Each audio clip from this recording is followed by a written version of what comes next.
আমরা রাস্তায় নেমেছিল আমাদের প্রিয় মা বোনেরা, নারীরা। রাস্তায় নেমেছিল শ্রমিক, কৃষক, সর্বস্তরের ভাইয়েরা এবং সকল মেহনতি মানুষেরা। ফেসিবাদ বিরোধী বিভিন্ন রাজনৈতিক দলের নেতাকর্মীরাও তখন আমরা একাকার হয়েছিলাম। শিক্ষক ও প্রকৌশলী, ডাক্তার সহ বিভিন্ন শ্রেণী পেশার মানুষ তখন রাস্তায় নেমে এসেছিলেন। দেশপ্রেমিক সশস্ত্র বাহিনীর সদস্যরাও সে সময় অত্যন্ত প্রশংসনীয় এবং দায়িত্বপূর্ণ ভূমিকা পালন করেছেন। আমরা জুলাই আর চাই না। আমরা চাই এমন বাংলাদেশ যেখানে আর কোনো দিন জনগণকে রাস্তায় নামতে হবে না। আমাদের বুঝতে হবে জুলাই কেন হয়েছিল। জুলাই হয়েছিল একটা বৈষম্যহীন বাংলাদেশের জন্যে। জুলাই হয়েছিল একটা কালো রাজনৈতিক ধারার পরিবর্তনের জন্যে। যুগের পর যুগ ক্ষমতা কুক্ষিগত ছিল পরিবারতন্ত্রের হাতে, নির্দিষ্ট গোষ্ঠীর হাতে। সেখান থেকে মুক্তির জন্য বিশেষ করে 2009 সাল থেকে জাতির উপর এমন এক শাসক গোষ্ঠী চেপে বসে যারা মানবাধিকার, ভোটাধিকার সহ সকল গণতান্ত্রিক অধিকার কেড়ে নেয় এবং গণতান্ত্রিক প্রতিষ্ঠানগুলোকে ধ্বংস করে ফেলে। গুম, বিচার বহির্ভূত হত্যা, আয়নাগর প্রতিষ্ঠার মাধ্যমে জনগণের উপর নিপীড়ন চালায়। 2014, 18 ও 24-এর পরপর 3টি জাতীয় নির্বাচনের নামে তামাশার মাধ্যমে আমাদের ভোটের অধিকার হরণ করা হয়। এইসব নিপীড়ন এবং অধিকার ফিরে পাওয়ার জন্যই এসেছিল রক্তাক্ত জুলাই। আমাদের তরুণরা এখন একটা নতুন দেশ দেখতে চায়, যে দেশকে তারা গর্ব করে বলতে পারবে নতুন বাংলাদেশ, এটি আমার দেশ 2.0। এক কথায় যদি বলি, দেশের মানুষ পরিবর্তন চায়, কিন্তু একটি মহল পরিবর্তনের বিরোধী। কারণ পরিবর্তন হলেই তাদের অপকর্মের পথ বন্ধ হবে, মানুষের অধিকার কেড়ে নেওয়ার সুযোগ থাকবে না। এই সংস্কৃতি বদলানোর সাহস সবার থাকে না। ক্ষমতাবানদের বিরুদ্ধে রুখে দাঁড়ানোর হিম্মত সবার হয় না। এই হিম্মত দেখিয়েছে আবরার ফাহাদ, আবু সাইদ মুগ্ধ, উসমান হাদি এবং তাদের সহযোদ্ধারা। তাদের রক্তের শপথ নিয়ে নতুন প্রজন্মের লক্ষ লক্ষ সাহসী সন্তান আজ এই পরিবর্তনের জন্য প্রস্তুত। এই দেশ আমাদের সময়ের এই সাহসী সন্তানদের হাতেই তুলে দিতে চাই। কারণ বাংলাদেশের ভবিষ্যৎ এই তরুণরাই রচনা করবে। এই তরুণরা পরিশ্রমী, তরুণরা সাহসী, তারা মেধাবী। এই তরুণরাই পরিবর্তনকে ভালোবাসে। তরুণরা নতুনকে আলিঙ্গন করে, সত্য বলতে দ্বিধাবোধ করে না। প্রযুক্তি বুঝে এবং সামনে এগিয়ে নিয়ে যেতে জানে। তারাই পারবে নতুন বাংলাদেশ গড়ে দিতে। আমরা তোমাদের হাত ধরতে চাই। জুলাইয়ের মতো কাঁধে কাঁধ মিলিয়ে দেশ গড়ার কাজে সঙ্গী হতে চাই। প্রচলিত ধারা বদলাতে চাই। দেশটা বিভেদ এবং বিভাজনের রাজনীতি থেকে মুক্ত করতে চাই। মানুষের জীবনে শান্তি ফিরে আসুক, এটি আমাদের প্রয়াস। এই আমাদের চাওয়া। সবাইকে নিয়ে ঐক্যের বাংলাদেশ গড়তে চাই। এমন বাংলাদেশ যেখানে কেবল পারিবারিক পরিচয়ে কেউ দেশের চালকের আসনে বসতে পারবে না। এমন বাংলাদেশ যেখানে রাষ্ট্র হবে সবার, সরকার হবে জনগণের। প্রিয় দেশবাসী, জনগণ চায় একটু নিরাপত্তা, সুশাসন আর ইনসাফ। তাই আগামীর বাংলাদেশকে এসব অঙ্গীকার এবং মূল্যবোধের আলোকে সাজাতে চাই। রাষ্ট্রের মৌলিক কিছু সংস্কারের লক্ষ্যে জুলাই বিপ্লব পরবর্তী সরকার কিছু পদক্ষেপ গ্রহণ করেছিল, কিন্তু তা সম্পূর্ণ বাস্তবায়িত হয়নি। এই বাস্তবায়ন সম্ভব হবে আগামীতে যে গণভোট, সেই গণভোটে আমরা যদি আমাদের মূল্যবান ভোট দিয়ে হা বলি, তাহলে সংস্কার প্রক্রিয়া তার পূর্ণতা পাবে ইনশাআল্লাহ। আমরা এই জন্যই জনগণকে বলবো যে গণভোটে হা বলুন এবং সংস্কারতে আলিঙ্গন করুন। আমাদের সন্তানদের স্বপ্ন পূরণে আপনিও গুরুত্বপূর্ণ অংশীদার হন। নতুন বাংলাদেশের আকাঙ্ক্ষার আলোকে আমাদের পরিকল্পনা, কর্মসূচি, অঙ্গীকার আপনাদের নিকট স্পষ্ট করার চেষ্টা করেছি। বাংলাদেশে আমরাই প্রথম পলিসি সামিটের মাধ্যমে রাষ্ট্র পরিচালনার নীতি কৌশল জনগণের সামনে তুলে ধরেছি। আমাদের নির্বাচনী ইশতেহারে এর প্রতিফলন রয়েছে। এই প্রক্রিয়ায় অনেকেই আমাদেরকে সহযোগিতা করেছেন, তাদের প্রতি আমরা কৃতজ্ঞ। এছাড়াও আমরা সমাজের বিভিন্ন শ্রেণী পেশার মানুষের সাথে কথা বলেছি, বসেছি এবং তাদের মূল্যবান মতামত, পরামর্শ আমরা গ্রহণ করেছি। আমরা সুযোগ পেলে, মহান আল্লাহর ইচ্ছায়, জনগণের ভালোবাসায় সরকার গঠন করলে প্রথম দিনে ফজরের নামাজ পড়েই আমরা আমাদের পরিকল্পনা বাস্তবায়ন শুরু করব ইনশাআল্লাহ। প্রিয় দেশবাসী, আমাদের শাসক শ্রেণী সরকারি পদে নির্বাচিত হওয়ার পর নিজেদেরকে দেশের মালিক গণ্য করেছে। ফলে রাষ্ট্রীয় সম্পদ, পদ, পদবি, নীতি, প্রতিষ্ঠান সবকিছু ব্যক্তিগত ও দলীয় স্বার্থ হাসিলের উপায় হিসাবে অন্যায়ভাবে ব্যবহার করা হয়েছে। এর ফলে চুরি ও দুর্নীতি, স্বজনপ্রীতির মাধ্যমে প্রতারিত করে জনগণের সম্পদ লুণ্ঠন করা হয়েছে। উন্নয়ন প্রকল্প ব্যক্তিগত ও দলীয় লুণ্ঠনের সিঁড়ি হিসাবে ব্যবহৃত হয়েছে। এই ব্যবস্থার অবসান ঘটানোই আমাদের প্রধান লক্ষ্য। আলহামদুলিল্লাহ, অতীতে জামাতে ইসলামী থেকে যারা জনপ্রতিনিধি হিসাবে সংসদ, সরকার ও স্থানীয় সরকারের দায়িত্ব পালন করেছেন, তারা কেউই দুর্নীতির দায়ে অভিযুক্ত হননি। তারা দক্ষতার সাথে দায়িত্ব পালন করেছেন। আপনারা দেশের মানুষ তারই সাক্ষী। প্রিয় দেশবাসী, আগামী জাতীয় সংসদ নির্বাচন জাতিকে একটি নতুন স্বপ্নের দিকে নিয়ে যাওয়ার এক মহা সুযোগ হিসাবে এসেছে। যেসব সমস্যা আমরা বিগত দিনে সমাধান করতে পারিনি, যে লুটেরা গোষ্ঠীকে আমরা নিয়ন্ত্রণ করতে পারিনি, সেসব সমস্যার সমাধান এবং লুটেরা গোষ্ঠীর নিয়ন্ত্রণের সুযোগ হচ্ছে আগামী নির্বাচন। তাই জনগণকে ঠিক করতে হবে, আমরা আমাদের নিজেদের জন্যে, আমাদের তরুণ প্রজন্মের জন্যে, আমাদের নারীদের জন্যে, বয়স্ক মানুষের জন্যে, প্রান্তিক জনপদের জন্যে, শ্রমিকের জন্যে, উদ্যোক্তাদের জন্যে কোন বাংলাদেশ চাই। আমাদেরকে প্রশ্ন করতে হবে, আমরা কি সমাজে শৃঙ্খলা প্রতিষ্ঠা করতে চাই? আমরা কি নিয়ম নীতি শান্তির রাষ্ট্র প্রতিষ্ঠা করতে চাই? আমরা কি উন্নত দেশ হতে চাই? আমরা কি শোষণ, জুলুম, দুর্নীতি, চাঁদাবাজ মুক্ত রাষ্ট্র চাই? আমাদেরকে ভাবতে হবে, আমরা কি রাষ্ট্রীয় প্রতিষ্ঠানকে জবাবদিহিতার আওতায় আনতে চাই? যোগ্যতা ও সততাকে সরকারি পদের জন্য মৌলিক শর্ত করতে চাই? আমরা কি আমাদের জাতীয় সক্ষমতা ও সৃজনশীলতা বৃদ্ধি করতে চাই? এসব বিষয়ে যদি আমরা ইতিবাচক পরিবর্তন দেখতে চাই, তাহলে আমাদেরকে আগামী নির্বাচন নিয়ে নৈতিকভাবে ভাবতে হবে। রাজনৈতিকতার ফুলঝুরির বাইরে এসে বাস্তবতার আলোকে সৎ ও দক্ষ নিষ্ঠাবান নেতৃত্ব প্রতিষ্ঠা করতে হবে। প্রিয় ভাই ও বোনেরা, আমরা আমাদের নির্বাচনী ইশতেহারে বলেছি যে আমাদের স্বপ্নের বাংলাদেশ তৈরির জন্য 5টি বিষয়ে হা এবং 5টি বিষয়ে না বলতে হবে। সততা, ঐক্য, ইনসাফ, দক্ষতা ও কর্মসংস্থানকে আমরা হা বলতে বলেছি, কারণ এসব মৌলিক শর্ত ছাড়া বৈষম্যহীন, উন্নত, নৈতিক, মানসম্পন্ন বাংলাদেশ প্রতিষ্ঠা সম্ভব নয়।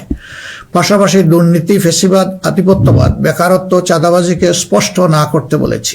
প্রিয় দেশবাসী, বাংলাদেশ আয়তনে ছোট্ট কিন্তু জনসংখ্যার দিক থেকে একটি বড় দেশ। এই জনসংখ্যাকে অনেকে সমস্যা হিসেবে বিবেচনা করলেও আমরা মনে করি এটি আল্লাহর নিয়ামত এবং এক বড় সম্পদ। তাই আমাদের জনসংখ্যাকে জনশক্তিতে রূপান্তর করতে হলে নীতি এবং নৈতিকতা ভিত্তিক রাজনীতির বিকল্প নেই। সমাজে নীতি, নৈতিকতা, শৃঙ্খলা, জবাবদিহিতা প্রতিষ্ঠা করা ছাড়া কোনো জাতি এগোতে পারেনি, আমাদের পক্ষেও সম্ভব না। যে সমাজে নারীর মর্যাদা রক্ষা করতে পারে না, সেই সমাজ কখনো সমৃদ্ধ হতে পারে না। আমরা ক্ষমতায় এলে নারীরা কেবল ঘরের ভেতরে নয়, সমাজের মূলধারার নেতৃত্বে থাকবেন সগৌরবে। কর্পোরেট জগৎ থেকে রাজনীতি সবখানে তাদের মেধার মূল্যায়ন হবে কোনো বৈষম্য ছাড়াই। আমরা এমন এক দেশ গড়ার প্রতিশ্রুতি দিচ্ছি যেখানে কোনো মা, বোনকে, মেয়েকে নিরাপত্তাহীনতায় ভুগতে হবে না।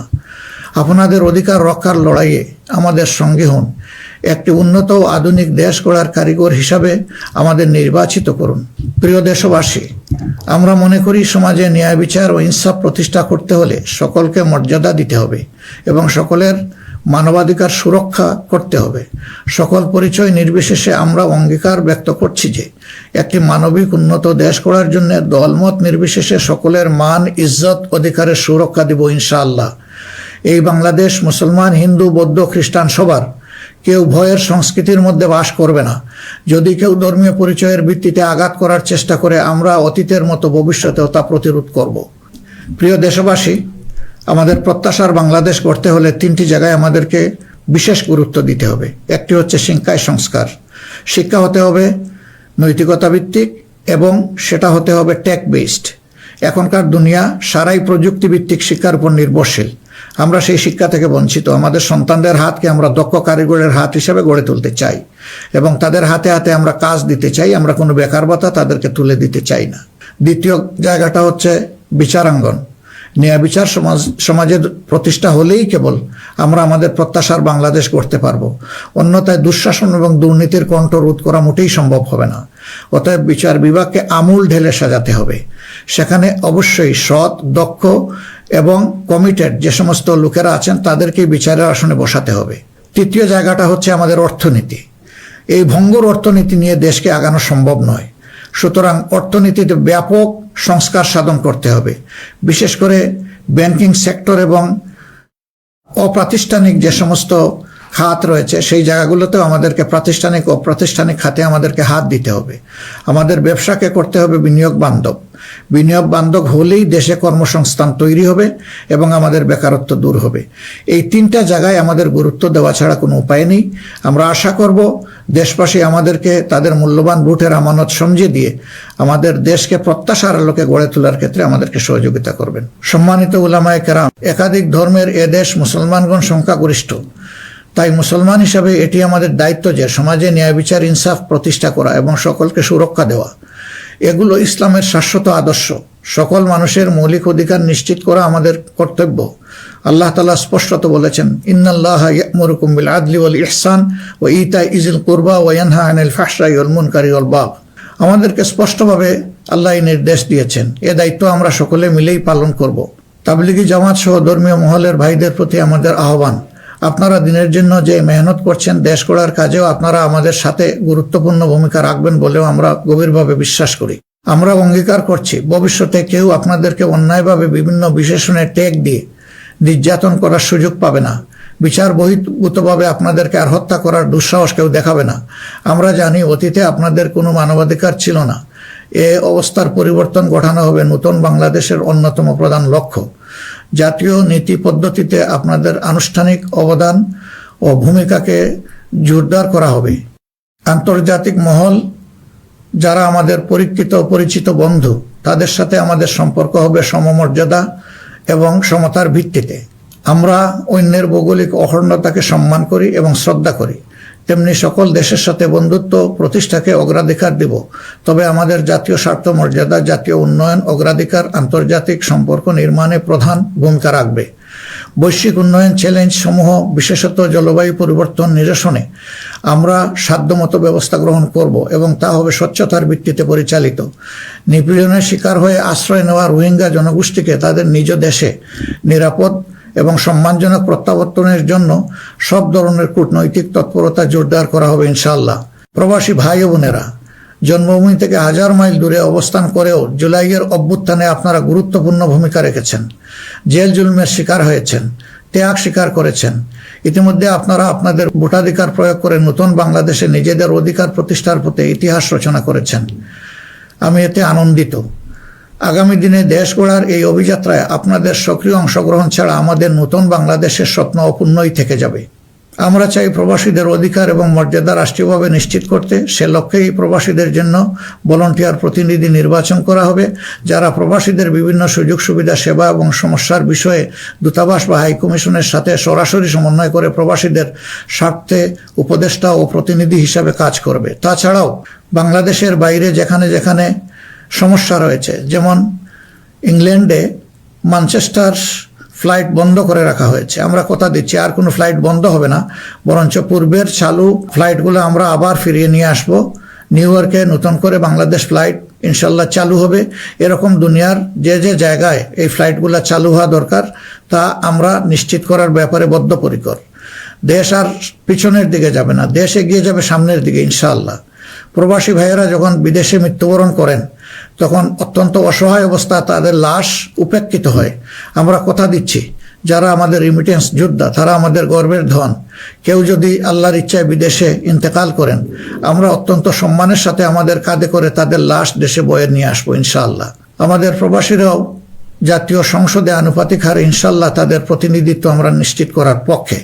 প্রবাসীদের সঙ্গত সমস্ত বিষয়গুলো আমরা গুরুত্বের সাথে বিবেচনায় নিয়ে দেশে যাতে কোনোভাবে তারা নিপীড়নের শিকার না হন তা আমরা নিশ্চিত করব ইনশাল্লাহ। প্রিয় দেশবাসী, নির্বাচনী প্রচারণা শুরু হওয়ার পর থেকে দেশের বিভিন্ন প্রান্তে আমরা গিয়েছি। আপনারা আমাদের সভা সমাবেশে যোগ দিয়েছেন, আমাদের কথা শুনেছেন। আপনাদের ভালোবাসা, অংশগ্রহণ ও সহযোগিতায় আমরা অভিভূত, আমরা মুগ্ধ। আমরা আপনাদের প্রতি চিরকৃতজ্ঞ। আমাদের নির্বাচনী প্রচারণা ও অন্যান্য কার্যক্রমে কেউ কষ্ট পেয়ে থাকলে আপনাদের কাছে আমরা ক্ষমা প্রার্থী। আগামী নির্বাচন সুষ্ঠুভাবে আয়োজন করা সকল রাজনৈতিক দলের নৈতিক দায়িত্ব। তাই আমাদের আহ্বান হবে নির্বাচনী আচার আচরণ বিধিগুলোকে সম্মান জানানো এবং প্রতিদ্বন্দ্বী রাজনৈতিক দলের বৈধ অধিকারকে সম্মান করা। সুষ্ঠু নির্বাচন আয়োজনের মাধ্যমে রাজনৈতিক স্থিতিশীলতা নিশ্চিত করা হবে আমাদের রাজনৈতিক অঙ্গীকার। প্রশাসন ও আইন শৃঙ্খলা রক্ষাকারী বাহিনীর সদস্যরা নিরাপত্তার দায়িত্ব তারা পালন করেছেন অত্যন্ত নিষ্ঠার সাথে। আমাদের সাংবাদিক ভাই এবং বোনেরাও অনেক কষ্ট করে আমাদের বিভিন্ন অনুষ্ঠান কভার করেছেন। আপনাদের প্রতি গভীরভাবে আমরা কৃতজ্ঞ। আপনাদের ঋণ শোধ করতে পারবো না। আপনারা ভালো থাকবেন। আমাদের দলের বিভিন্ন পর্যায়ে নেতাকর্মী, শুভাকাঙ্ক্ষী এবং নির্বাচনী জোটের নেতৃবৃন্দ কর্মীগণ নিরলস পরিশ্রম করে যাচ্ছেন, আর্থিক ত্যাগ করেছেন। শেরপুরে আমার ভাই রেজাউল করিম প্রতিপক্ষের নির্মম আঘাতে শাহাদত বরণ করেছেন। আল্লাহ রাব্বুল আলামিন তার এই ত্যাগকে কবুল করুন এবং তাকে শহীদ হিসাবে কবুল করুন। আমাদের ভাই জনাব মোহাম্মদ নুরুজ্জামান বাদল, যিনি শেরপুর 3 আসনের প্রার্থী ছিলেন, তিনি ইন্তেকাল করেছেন। আল্লাহ তাকে উত্তম পুরস্কার দিন এবং জান্নাত নসিব করুন। প্রিয় দেশবাসী, আমরা আন্তরিকভাবে বিশ্বাস করি যে রাষ্ট্রীয় দায়িত্ব হচ্ছে আমানত। রাষ্ট্রীয় দায়িত্ব কোনো উপভোগের বিষয় নয়। সর্বাবস্থায় আমরা স্মরণে রাখব আমরা প্রত্যেকে দায়িত্বশীল এবং আমাদের দায়িত্বের ব্যাপারে জিজ্ঞাসাবাদ করা হবে। আমরা হযরতে ওমরের সেই বিখ্যাত উক্তি ও দায়িত্বশীলতা মনে রাখবো যে ফুরাত তীরে একটি কুকুর না খেয়ে যদি মরে তাহলে তার জন্যও তাকে জবাবদিহি করতে হবে। আল্লাহর নির্দেশ অনুসারে আমরা ন্যায় বিচার প্রতিষ্ঠায় অঙ্গীকারবদ্ধ থাকবো ইনশাআল্লাহ। আশা করি আপনারা আমাদের অঙ্গীকার ও স্বপ্নকে বিশ্বাস করে জাতীয় সংসদ নির্বাচনে আমাদের প্রতি সমর্থন জানাবেন। আগামী 12 ফেব্রুয়ারি তারিখে জামাতে ইসলামের প্রার্থীদেরকে দাঁড়িপাল্লা মার্কা এবং যেসব অঞ্চলে 11 দলীয় অপর প্রার্থী রয়েছেন তাদেরকে আপনারা আপনাদের এলাকায় ইনশাআল্লাহ মূল্যবান ভোট দিয়ে নির্বাচিত করবেন। এই আকুল আবেদন আপনাদের সকলের প্রতি রাখলাম। আল্লাহ পরিবর্তনের এক মহা সুযোগ আমাদেরকে এনে দিয়েছেন। আসুন সেটা কাজে লাগাই। বিগত দিনের রাজনীতি পরিহার করি, একটি নতুন বাংলাদেশ তৈরি করি যেখানে সবাই মান ইজ্জত ও মর্যাদা নিয়ে বাস করবে। আমরা আমাদের তরুণ সমাজকে সমাজের ককপিটে বসিয়ে দিতে চাই। বাংলাদেশ নামের উড়োজাহাজটি তারাই চালাবে, তারাই হবে ক্যাপ্টেন, তারাই হবে এটার পাইলট। আমরা গিয়ে বসবো প্যাসেঞ্জার সিটে। হে তরুণরা, তোমরা তৈরি হয়ে যাও। এই দেশ তোমাদের জন্যে, এই দেশ তোমাদের হাতেই